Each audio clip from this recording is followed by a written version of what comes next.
NATO is rebooting. Europe is saying we won't just rely on the US. Welcome to NATO 3.0. Allies are building a real alliance that can actually deter aggression.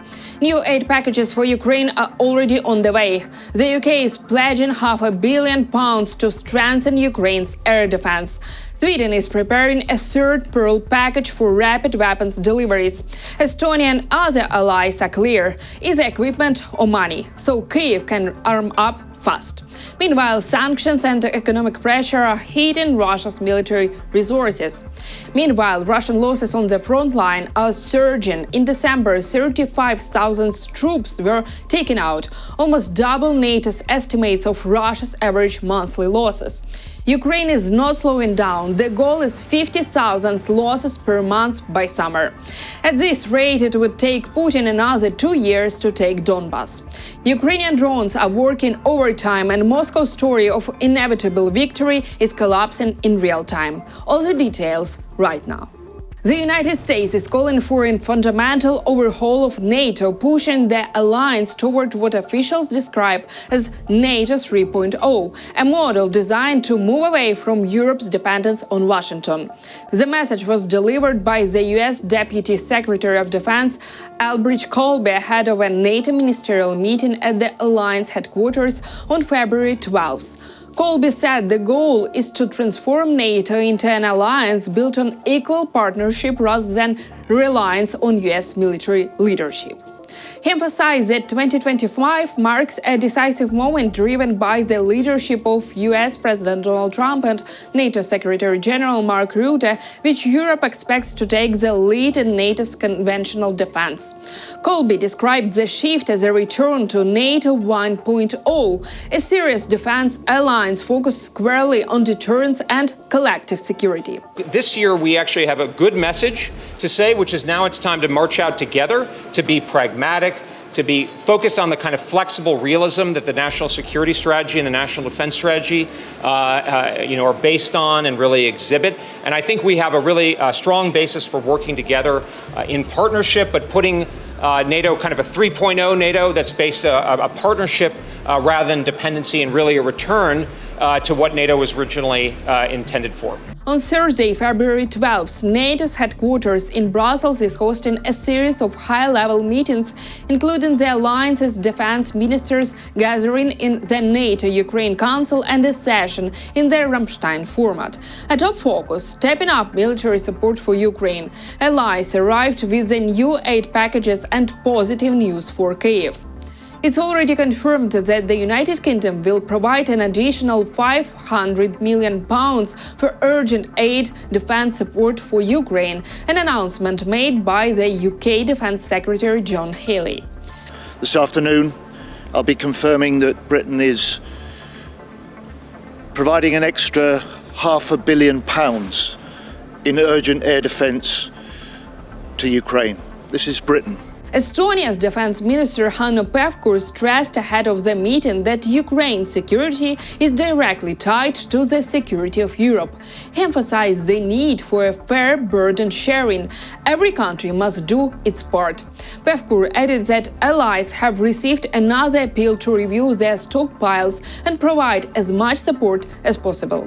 He highlighted a simple principle: either equipment or funding. If a country cannot supply weapons from its own stocks, it should provide money so Ukraine can purchase what it needs. We have Ukraine Council, and for us it is very important to remind to all of us that even despite the European Union is doing something, also the NATO has to do a lot. We have to support Ukraine. There is a discussion about the next packages of the Pearl, but also that we have front-loaded already many activities. We would like to see that everyone will front-load as much as we can to support Ukraine. And of course, looking at Ukraine and Russia negotiations, and then At the moment, it seems that Russia is struggling, so everything we can do also to push Russian shadow fleet to work with the sanctions, but this is more for the European Union. Estonia is calling for stronger sanctions, including measures targeting Russia's so-called shadow fleet. Defense Minister Hanno Pevkur also cited Estonian annual foreign intelligence report, which highlights Russia's economic and banking problems. He stressed that economic pressure reduces the sources fueling Russia's war machine. While Europe explores ways to increase pressure on Moscow, the US is considering the possibility of lifting some sanctions on Russia. Treasury Secretary Scott Bessent said that sanctions on Russian oil could be removed if a peace deal ends Russia's war against Ukraine. He added that such a move could lead to a significant drop in global oil prices.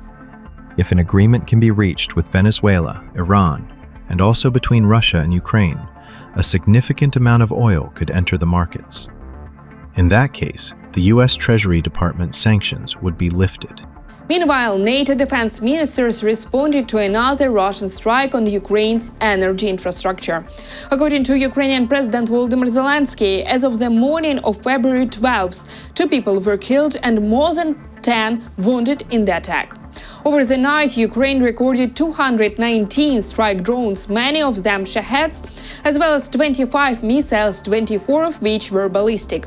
Germany's defense minister Boris Pistorius called the strikes acts of terrorism and urged allies to step up military support for Ukraine as Russia's aggression continues. My expectations are quite clear. We need more support for Ukraine. What we are seeing in Ukraine is attacks by Russia, which has nothing to do with military strategy. It's just terrorism against the civilian population of Ukraine. So it is necessary to ramp up the support for Ukraine in terms of self-defense, priority 1, and self-defense, priority 2. So this is what we need to talk about today. Belgium's defense minister Theo Franken said Russia appears to be mocking the peace negotiations aimed at ending the war in Ukraine. He stressed that Belgium continues to support Ukraine, including through the Pearl initiative for purchasing American weapons. New aid packages are also being announced in Sweden. The country is preparing a third Pearl package, which will allow it to rapidly procure defense equipment from the US and quickly deliver it to Ukraine. Sweden's defense minister Peter Johnson shared the details ahead of NATO meeting. Sweden is also going to be announcing that we're going to do our third Pearl package to the Ukraine. We think that Pearl is important in order to procure defense material from the Americans that we can send to the Ukrainian quickly, especially when it comes to air defense and interceptors for some of the air defense systems that we actually don't produce in Europe.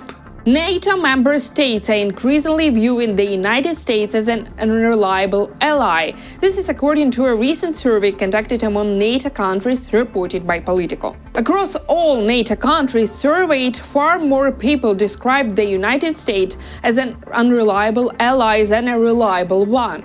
In Germany, half of respondents said the US was unreliable, and in Canada, 57% said the same. In France, twice as many people viewed the US as unreliable compared to those who consider it reliable. The highest level of support was in the UK, but even there, only 35% of Brits called the US a reliable ally, while 39% said it was unreliable.